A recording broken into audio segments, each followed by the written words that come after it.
It was a picture-perfect evening. The aroma of slow-cooked oxtail filled our luxury apartment. My husband was humming an old love song, and the world felt safe. This was the life we had built from nothing. A life of shared dreams and whispered promises. But in the silent glow of a smartphone on the marble countertop, our entire world was about to shatter. A single text message. 4 words that would unravel 6 years of marriage. Boss, I miss you. In that frozen moment, everything changed. The devoted wife I had been vanished. And in her place, a strategist was born. This isn't just a story about infidelity. This is a story about a trap, meticulously set and flawlessly executed. A story about what happens when betrayal is met not with hysterics, but with ice-cold, devastating precision. The scent of slow-cooked oxtail and allspice was the scent of a life she had built, a life she believed in. It wrapped around their Buckhead condo like a warm, tangible dream.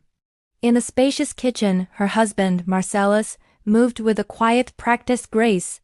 He was the very picture of a man who had conquered the world outside only to find his greatest privilege right here, at this stove. He wore the navy blue apron she'd given him for their anniversary, humming an old R&B tune as he stirred the pot that had simmered all afternoon. From behind, he was the archetype of success and devotion, a man who could command a boardroom and then come home to care for his wife. He'd always told her that making money was an obligation, but cooking for her was a privilege, and in that moment, the privilege felt utterly real. Ayana sat at the kitchen island, an architectural digest open but unseeing in her hands. Her gaze, however, kept drifting from the glossy pages to the silent, dark object on the marble countertop, Marcellus's brand new iPhone. Its screen was a black abyss, a sleek little portal that held the entirety of their shared life, and as she was beginning to suspect, secrets that threatened to poison it all. The warm yellow light of the kitchen seemed to shy away from its cold glass surface. It was a quiet intruder in their domestic bliss, a siren waiting to sing a devastating song. Her mind wasn't on interior design. It was adrift on a sea of quiet dread, a week's worth of suppressed suspicions, and a bank statement she wished she'd never seen. Then it happened. A soundless cold blue flash. The phone lit up, a beacon in the cozy room. Her eyes, almost against her will, darted to the screen. There, on the lock screen, was a name that sent a jolt through her system. Tanny, intern, and below it, the message. Just 4 words, short and brutal. Boss, I miss you. The air left her lungs. The rhythmic sound of Marcellus's knife against the cutting board, the gentle simmer of the stew, it all faded into a dull roar. This wasn't a surprise attack, it was a confirmation. The pain she expected to feel, the sharp sting of betrayal, didn't come. It had died a week ago, replaced by something colder, harder, and far more dangerous, a deep, simmering contempt. She watched as Marcellus turned, his handsome face breaking into a radiant smile, the fine lines around his eyes only adding to his charm. He asked her to taste the gravy, to see if the seasoning was just right. And she looked at him, this man she had loved for 6 years, this man who had sworn to build a life with her from a tiny studio apartment on the outskirts of the city. She saw his smile, heard his warm voice, and all she could see was a performance. A brilliant, chilling performance. The perfect image of the husband began to crack, and behind it, she saw the raw material for her revenge. The peaceful world she knew was already gone. Now, it was time to build a new one from its ruins. The initial shock of the message didn't bring tears. It brought a chilling clarity. The pain had already been processed, a week prior, when a different screen had delivered the first blow. It was a bank statement, printed and cold in her hands. The numbers didn't lie, not like he did. There, amidst the predictable transactions for groceries and utilities, were a series of smaller, more insidious transfers. A few $100s here, another there, all funneling to the same name, Connie Jenkins. The memos were vague, insultingly so gift, lunch. But one transaction stood out, a stark, bold-faced betrayal from the previous week. $1,500, with the memo, "Happy birthday." The number burned itself into her retinas. For her last birthday, he had given her a bouquet of flowers and a simple home-cooked meal, claiming that true love didn't need grand gestures. His generosity, it seemed, was admirably flexible. That bank statement had been the real earthquake. The "I miss you" text was just an aftershock. It transformed her grief into a cold, hard strategy. A scene, a scream, a shattered plate, that's what he would expect. That's what would give him the upper hand, a chance to gaslight her, to dismiss it as a joke from an immature girl. He would weave a story, and her emotions would make her the irrational villain in it. No, she would not give him that satisfaction. She needed something irrefutable, a truth so undeniable it would leave him no room to maneuver. The rationality of a woman who had fought for everything she had took over. This would not be a battle of emotions. It would be a campaign of evidence. And so, for a week, she had watched. She became a silent auditor of her own life, her eyes missing nothing. She noted the times his client dinners ran suspiciously late. She saw the new, furtive way he angled his phone screen away from her. She remembered finding a single long strand of dyed brown hair on the passenger seat of his car, a stark contrast to her own short black hair. Each piece of evidence was a brick, and she was quietly building a wall between the woman she was and the woman she needed to become. The loving wife was a role she was preparing to retire, and the director of his downfall was waiting in the wings. As he stood there, humming and stirring, completely oblivious to the tectonic shift happening just feet away, her plan clicked into its final form. The message was the opportunity she had been waiting for. The bait had been delivered directly into her hands. Her heart wasn't racing with panic. It was pounding with the grim focus of a hunter. The deep, comforting aroma of the oxtail stew now smelled like a prop in a play that was about to have its final, explosive act. She took a slow, measured breath, steadying her hands. The time for gathering evidence was over. The time to create it had just begun. The rhythmic chopping of vegetables provided a perfect cover. Her fingers, cold and steady, closed around the cool metal of his phone. The passcode was a bitter joke, their wedding anniversary. He used the most sacred day of their life as a lock for his dirty secrets. She typed the 6 familiar digits, and the screen yielded, opening directly to the WhatsApp conversation, where that unread message glowed at the top. She didn't open it. She didn't need to read their history. The invitation was all that mattered now. Her thumb hovered over the keyboard, a conductor poised to begin a symphony of ruin. With precise, emotionless taps, she typed the reply that would become the tripwire for their entire facade. "Come over. My wife isn't home today," she hit send.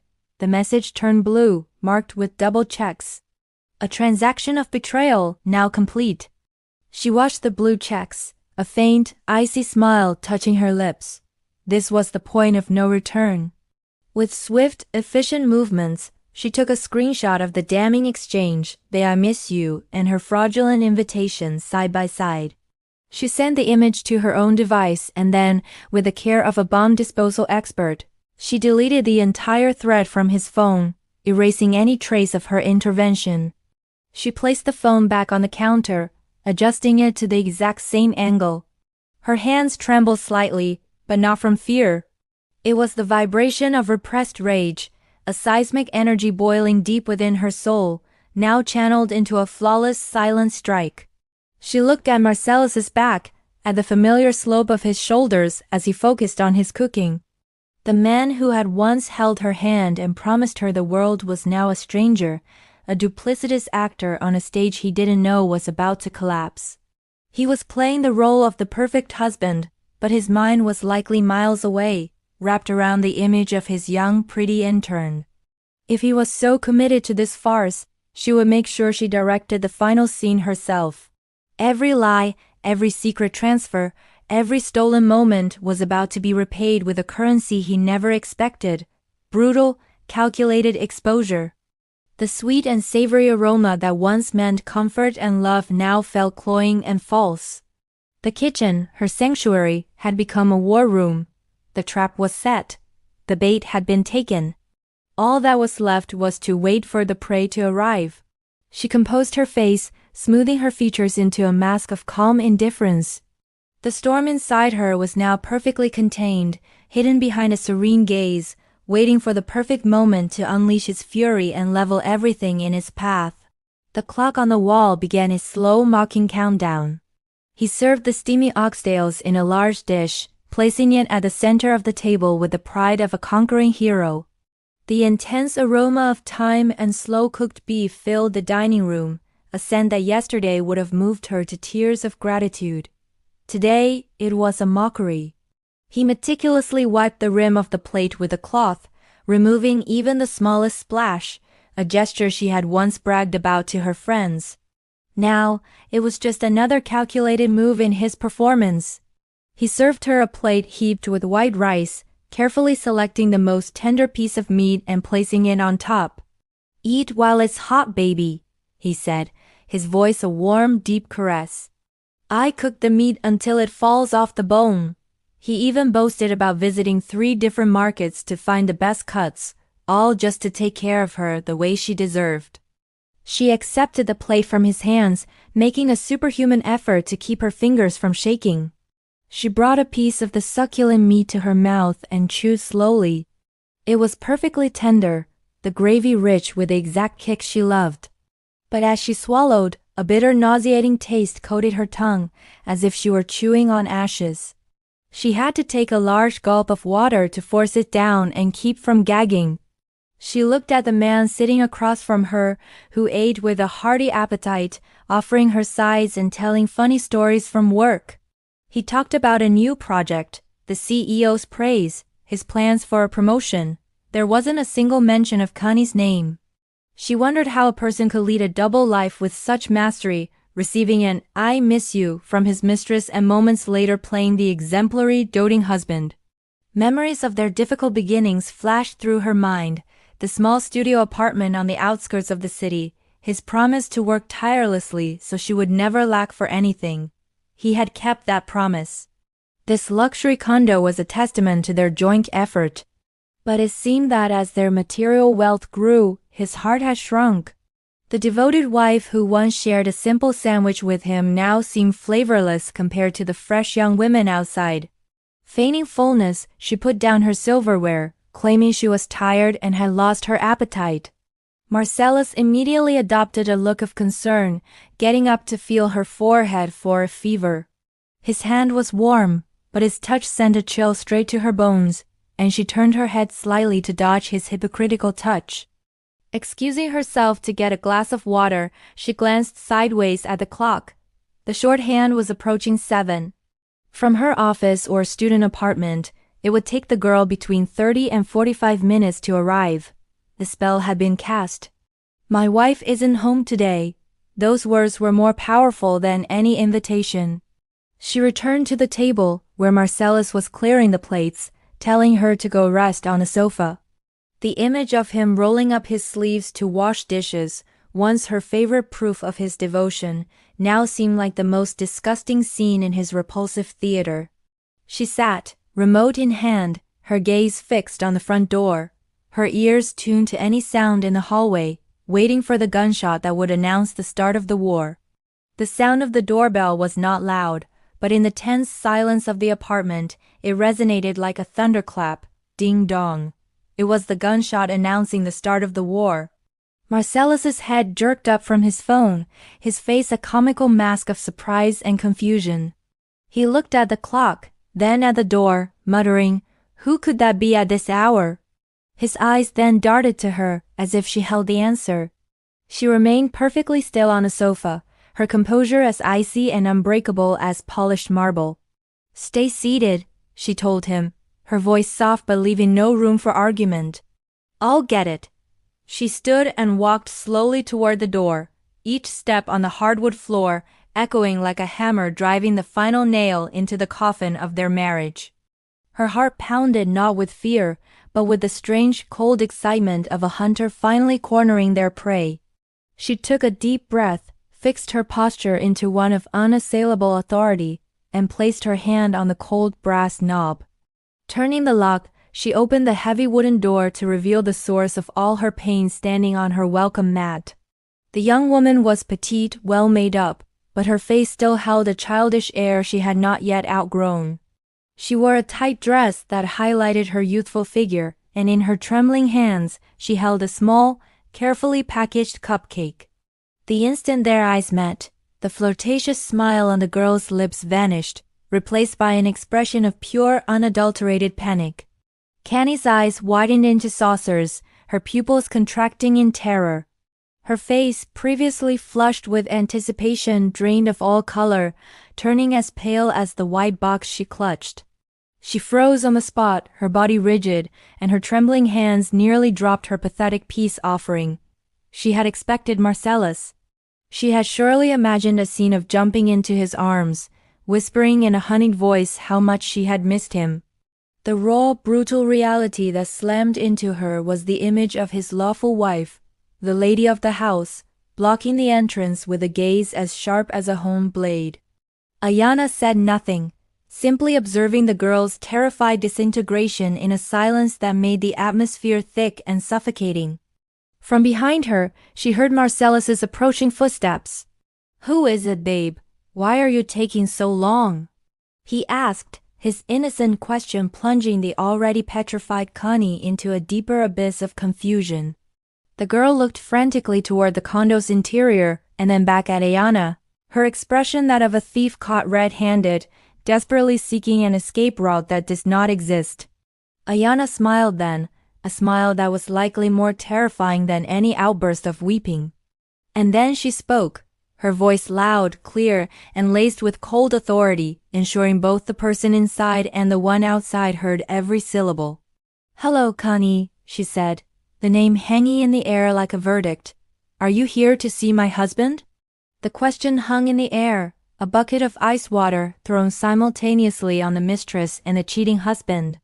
Ayana watched Connie physically shudder, the young woman's mind finally catching up to the catastrophic reality that she had walked directly into a trap. There was no turning back now. The door was open and the show had officially begun. Behind her, Marcellus's footsteps faltered, then hurried closer. As he reached the foyer and saw Connie standing there, his face broke down even more than hers had.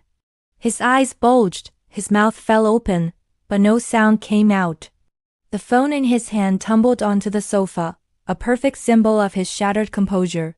He looked back and forth between the two women, a violent oscillation of panic and confusion rendering him utterly useless.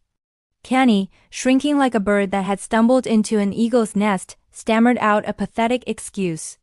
She claimed she had heard Marcellus was sick, and since she was just passing by the gated community, she decided to bring him a cupcake. The lie was so clumsy it was almost pitiable. Ayana knew perfectly well her husband wasn't sick, and this secluded neighborhood was impossible to pass by accidentally, but she didn't correct her. The true pleasure of this cat-and-mouse game was not in the immediate kill, but in watching the mouse exhaust itself from pure terror. Seeing Connie's eyes dart toward the hallway, her body preparing to flee, Ayana's voice dropped to a whisper, cold and sharp as an ice blade. "If you take a single step out of this hallway," she said, "tomorrow the entire company and your parents back down in the country will receive the photos and messages of you two." The threat rooted Connie to the spot, her trembling now uncontrollable. "Come inside," Ayana commanded, her tone leaving no room for refusal. "Let's talk calmly, and I'll let you keep a shred of your dignity." The defeated intern followed her reluctantly into the lion's den. Ayana led her to the center of the living room, gesturing for her to sit on the armchair that directly faced the large sofa Marcellus's usual throne. "Since you're here," Ayana said, her voice dripping with false hospitality, "you can take the chance to see the house. The vibe is very cozy." She then turned to her frozen husband, who stood like a soulless automaton. "I want to formally introduce you to my husband," she said, deliberately elongating the word husband, as if she were stamping a seal of ownership on the terrified man. With a gesture, she commanded Marcellus to sit, and he obeyed, stumbling to the sofa and sitting as far from her as possible, as if she were a bomb about to explode. Ayana stood, announcing she would get their guests something to drink, her voice a chilling parody of hospitality. She asked Connie what she fancied: orange juice, water, or perhaps some hot tea. The intern, her voice barely a whisper, managed to request water. With a nod, Ayana glided into the kitchen, leaving the living room plunged into a tomb-like silence. She knew the moment she disappeared, the two would exchange panicked, desperate looks, but they wouldn't dare speak. Terrified her ears were still listening from the other room. That was precisely her intention, to let the corrosive acid of terror eat away at their minds, minute by agonizing minute. In the kitchen, she made noise on purpose, clinking glasses and opening cabinets, a constant auditory reminder of her looming presence. She opened the cabinet that housed their expensive Waterford crystal, the glasses reserved for important, respected guests. Her hand passed right by them without a moment's hesitation. It stopped instead at a pack of thin, flimsy disposable plastic cups, the kind you'd see at a water cooler in an office, or use for a backyard cookout. She pulled a single cup from the sleeve, the crinkle of the plastic sounding cheap and offensive in the high-end kitchen. She filled it with plain tap water from the sink. The choice was not an accident. It was a deliberate, calculated insult.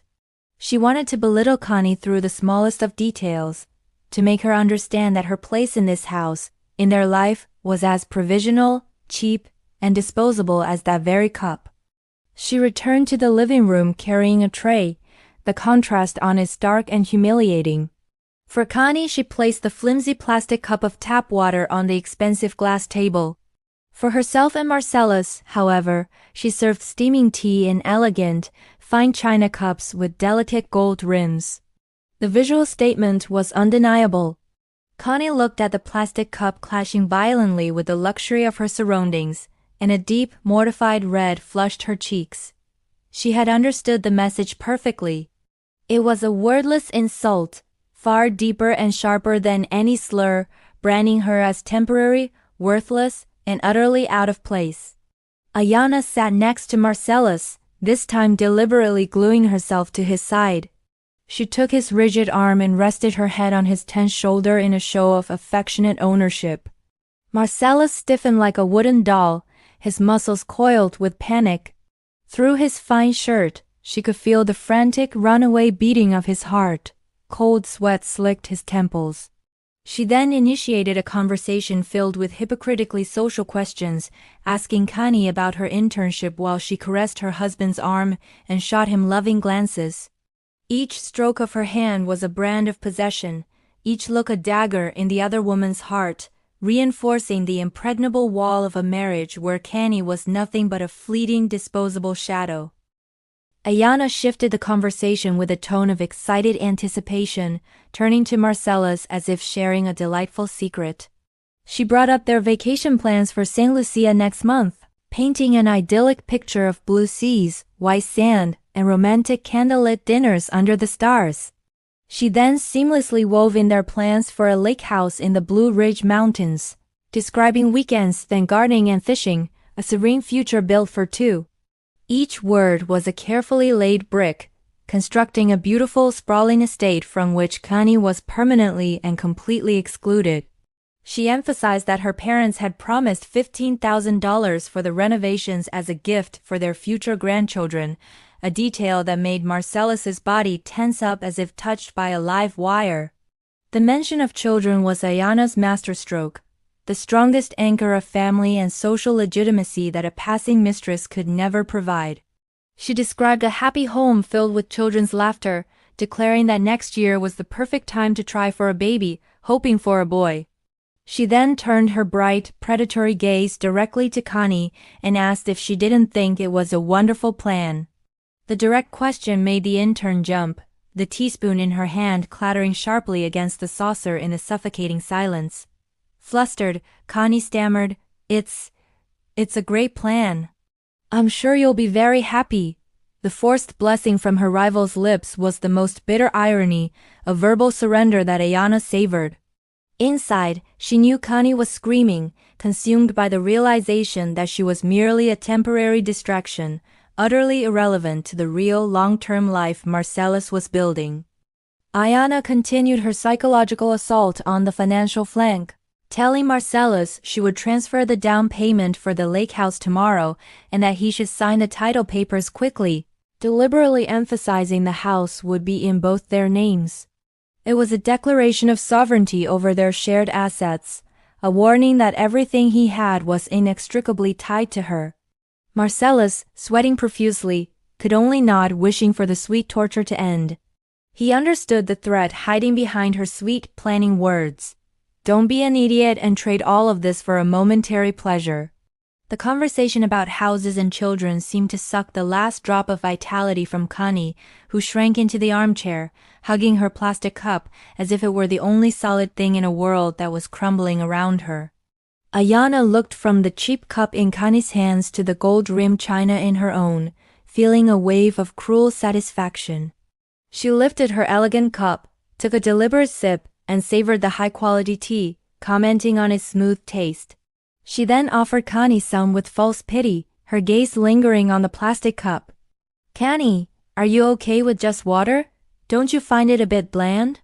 Her voice was kind, like a lady of the manor offering alms to a beggar. Connie hurriedly shook her head, her voice cracking as she insisted, No, I'm fine.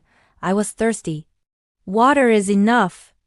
The word thirsty hung in the air, echoing with a meaning far beyond the physical, a pathetic admission of the very desire that had led her to this humiliating end. Ayana slowly took her phone from her pocket and placed it on the table with deliberate calm. She slid her finger across the screen, pretending to check a message, and then sighed with theatrical weariness. "The world is so complicated these days," she mused, her voice cutting through the thick silence. "The news talks about nothing but infidelity and scandals."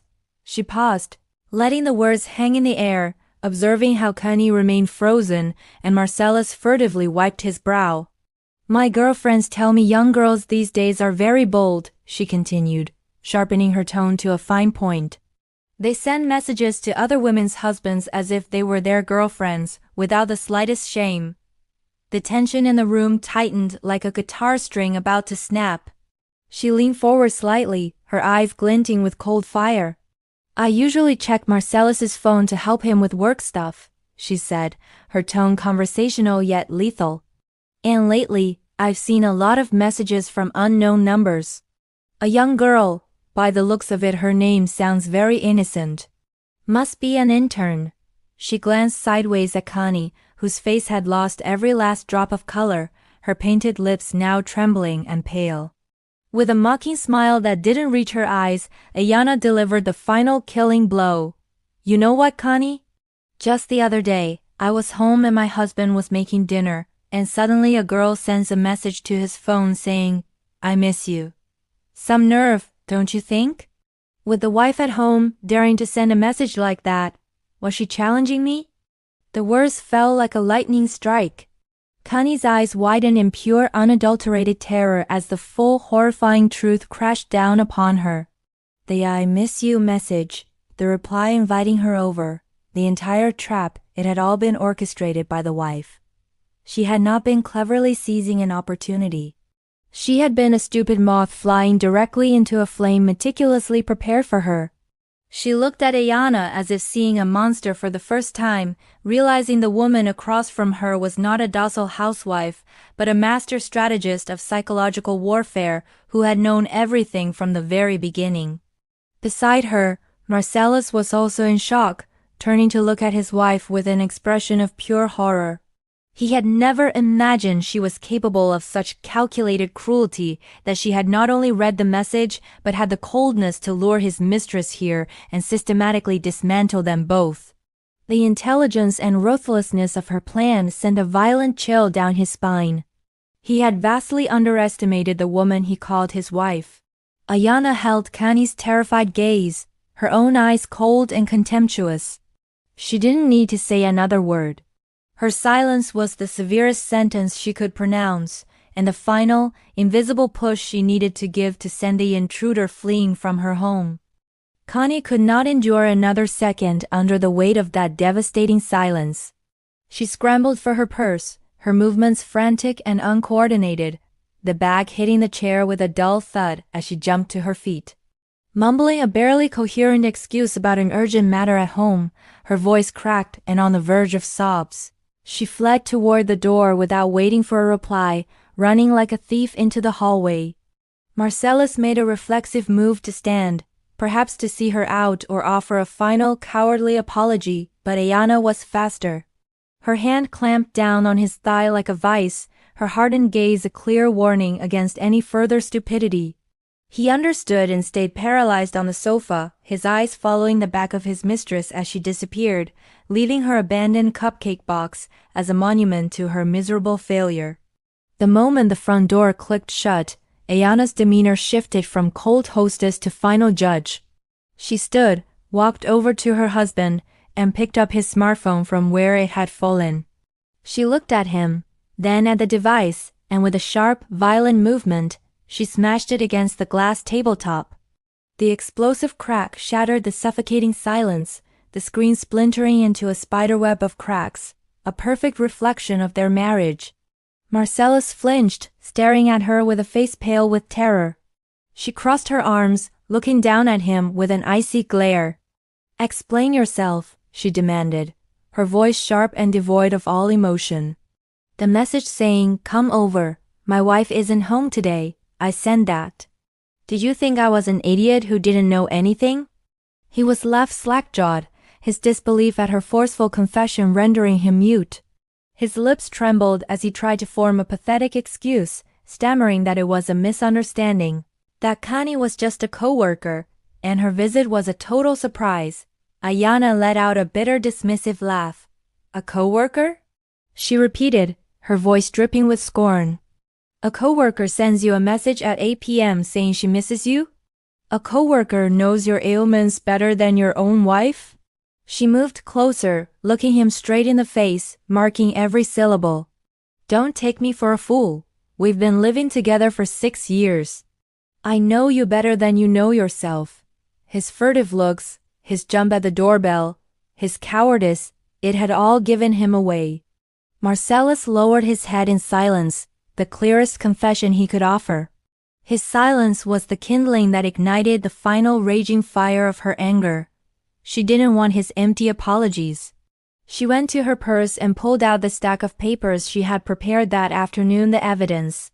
She threw them in his face, the white sheets fluttering down over the destroyed phone. He picked up a bank statement, his hands shaking violently. She had circled every transfer to Kenny Jenkins. Then came the screenshots of his WhatsApp conversations from his iPad, the flirty messages, the dates, the sweet nothings. She threw down the movie ticket from the late showing he'd attended while claiming to be at a client dinner. Finally, she produced the photo of the long dyed brown hair from his passenger seat. Faced with this irrefutable proof, Marcellus crumbled completely, his mask of hypocritical morality ripped away to reveal the true traitorous nature beneath. He sank into the sofa, a broken man, and began to cry. His tears, the desperate pleas of a grown man, did not move her. "I'm sorry," he sobbed. "I went crazy for a moment. She bewitched me. Please forgive me just this one time." The apology was late and cowardly, a pathetic attempt to shift the blame onto the younger woman. It was the same tired repertoire of every cheating man, and it only solidified the ice in her heart. Seeing him on his knees, begging, did not inspire pity but a final profound disgust. If he had truly valued their 6 years together, he would never have let another woman into their bed. If he had truly thought of their family, he would never have let things reach this point. His cries were just noise, the death rattle of a marriage that had already taken its last breath. She walked away from his crumbling form and went into the kitchen. Under his astonished gaze, she grabbed the heavy pot of oxtail stew he had prepared with such meticulous care all afternoon. Without a word, she carried it to the trash can in the corner and dumped the entire contents into the bin. The rich, delicious aroma of the stew instantly mixed with the sour stench of garbage, creating a nauseating stench that filled the kitchen. The symbolic act was as final as a judge's gavel. She turned to face him, her expression unyielding. "My love for you is like this stew," she declared, her voice cold and clear. Before, it was delicious and precious, but once it gets contaminated, it's nothing but trash. And I don't eat trash. The act of throwing away the food was the bucket of cold water that finally woke him from his delusion. He realized she was not negotiating, she was stating a fact. He scrambled toward her, falling to his knees and wrapping his arms around her legs, crying inconsolably. He begged her not to leave, not to divorce him, swearing he would end it with Connie, quit his job, do anything to fix his catastrophic mistake. He appealed to their parents, to their 6 years of marriage, trying to claw back the life he had so carelessly shattered. She remained rigid as stone, letting him cling to her, his tears soaking her pants. Her heart was a vault, and the combination had been permanently changed. His oaths now only produced a deeper, more profound disgust. Coldly, she pushed his hands away and stepped back, looking down at him with a mix of pity and finality. "Keep the little dignity you have left," she told him. "Don't be pathetic." "My decision is irrevocable." She turned and walked straight to the bedroom without a backward glance. Inside the closet was the large suitcase she had packed that afternoon. She pulled it out and threw in the last of her essential items.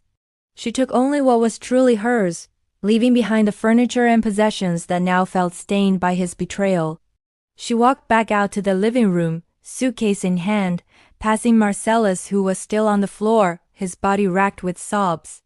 She left a printed sheet of paper on the table, the promissory note for the $40,000 her parents had lent them.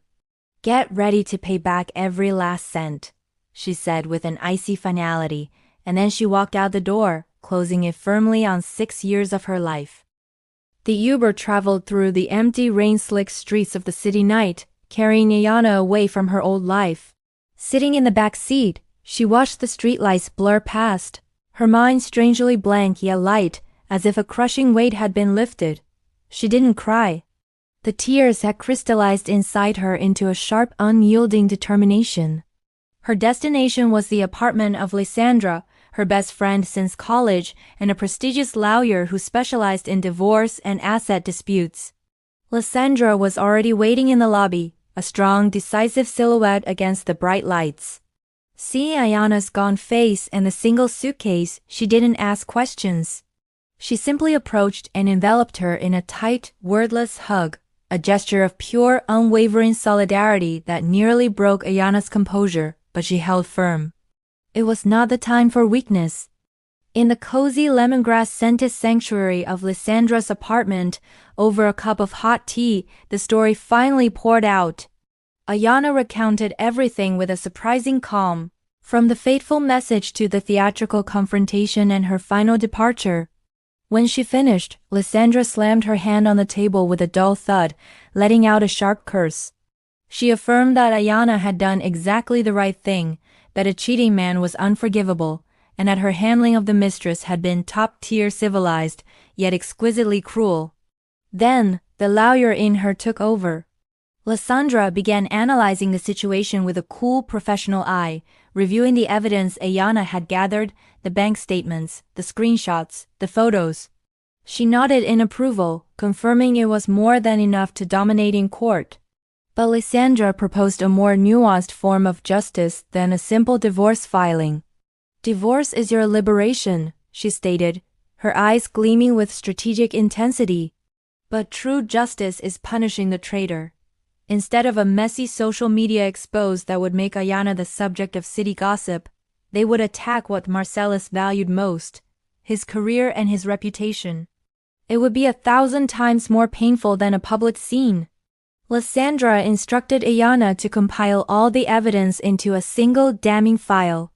She would help draft a whistleblower email to send to the upper management of Marcellus's company, a professional, objective, and meticulously detailed indictment that would serve as a mortal blow to his finances and credibility. The two women spent the remainder of the night and the following 2 days in a state of focused preparation, a silent war room operating away from the world. Lysandra helped craft the email with lethal precision. The subject line was short and forceful: report on internal code of conduct violation and inappropriate relationship between team lead and intern. They scanned every piece of proof, organized them into a single crushing PDF file over 10 megabytes, clearly notating dates, times, and places. The recipient list was carefully curated. The CEO, the HR director, the department heads, only those with the power to decide fates. This was not about gossip, it was about execution. The arrow was nocked, and a target was in sight.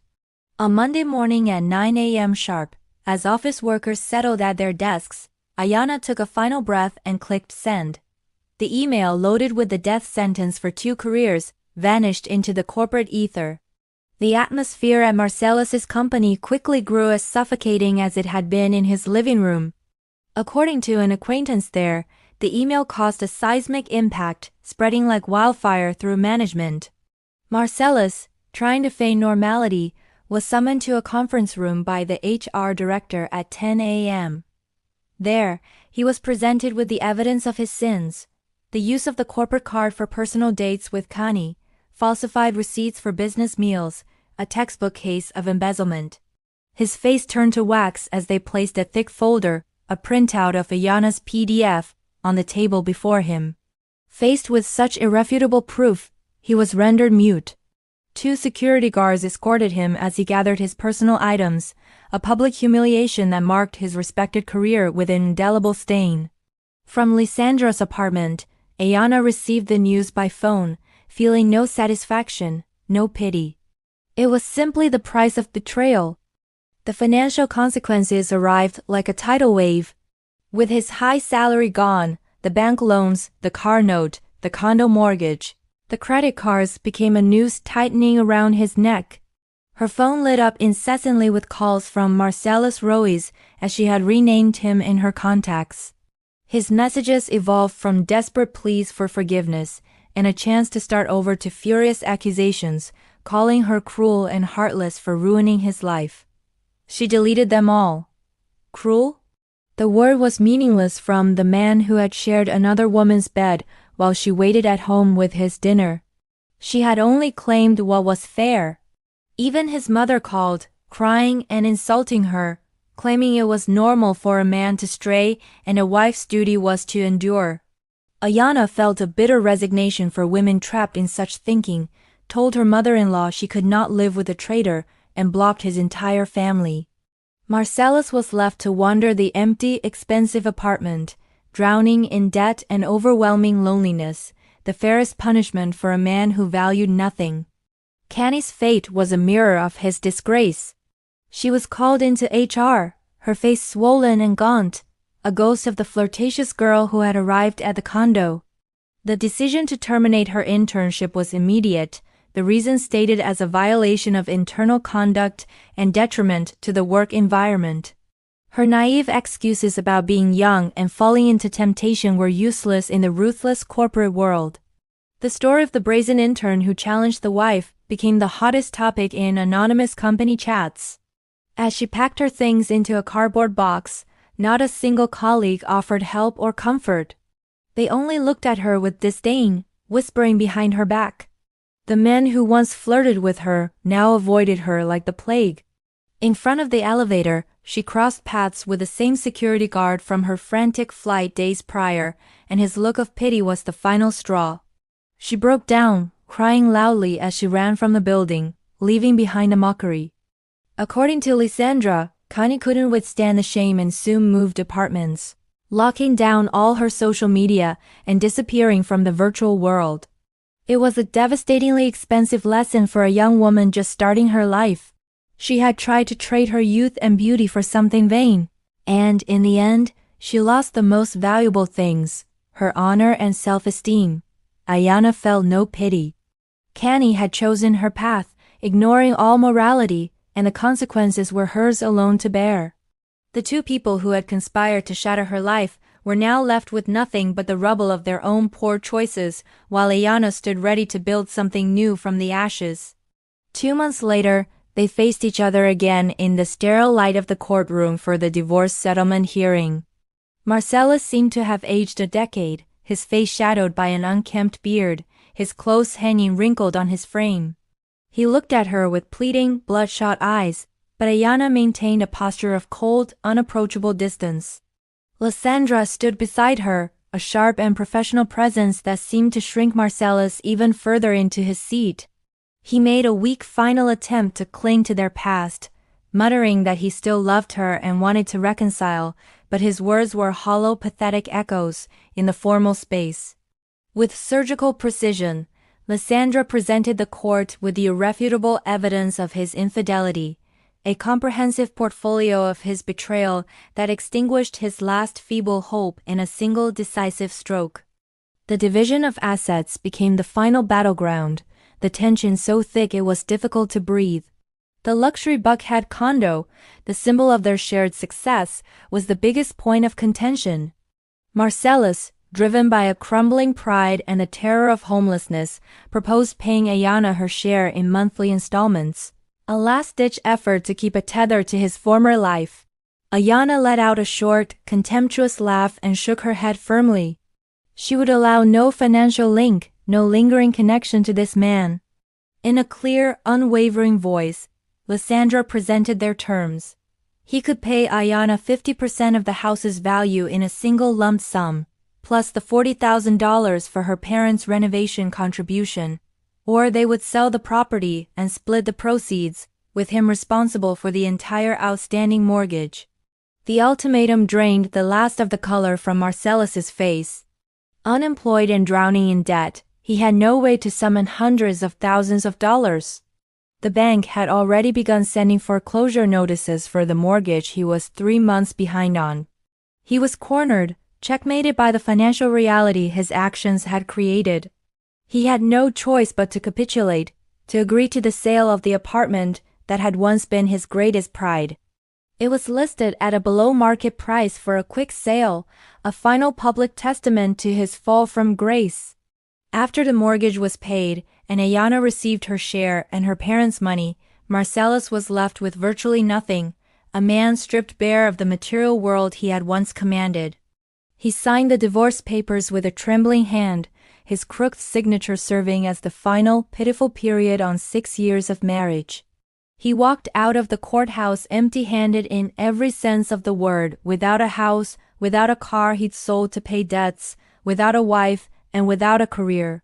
He stood alone in the sunny courtyard, a solitary broken figure, and could only watch in silence as Ayana slid into a waiting cab and drove away, leaving him to the bleak future he had meticulously crafted for himself.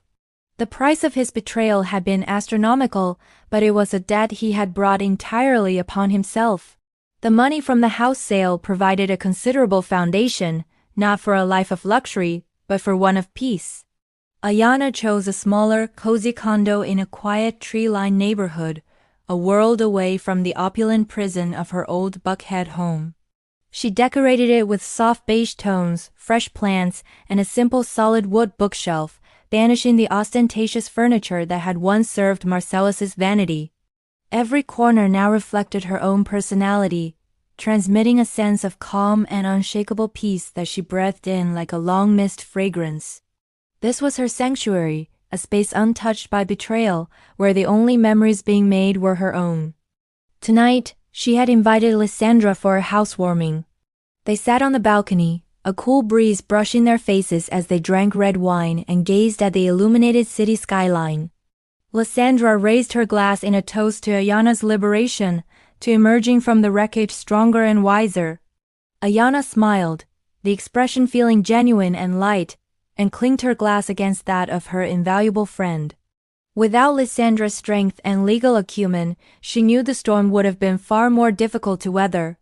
Her phone vibrated with a notification her direct deposit had hit, accompanied by the news of her promotion to team lead after successfully helming a major project. The intense work had been a salve, helping to scab over the wounds of the past, and proving her worth was entirely her own. She opened Facebook and saw a message from a stranger, her profile picture a vibrant sunflower in full bloom. The woman was thanking her. Lysandra had shared Ayana's story anonymously on a women's forum, changing all names, to serve as a cautionary tale and a beacon. This stranger wrote that reading the account had given her the courage to leave a husband who had been mistreating and cheating on her for years. Reading the message, a strange warmth bloomed in Ayana's heart. Her pain had not been entirely in vain. It had been transformed into motivation and a vital lesson, a lifeline thrown to another woman drowning in a similar sea of suffering. Ayana took a deep breath, enjoying the crisp autumn air that carried the promise of new beginnings. The past was finally firmly closed behind the heavy doors of the courthouse. Now, before her, stretched a wide sky, limitless and full of hope. She was Ayana, 32 years old, single, independent, and truly happy. She smiled and took a sip of her wine, the initial bitterness giving way to a sweet, lingering aftertaste that perfectly resembled her life. She had to journey through the bitterness to finally savor the profound sweetness of freedom.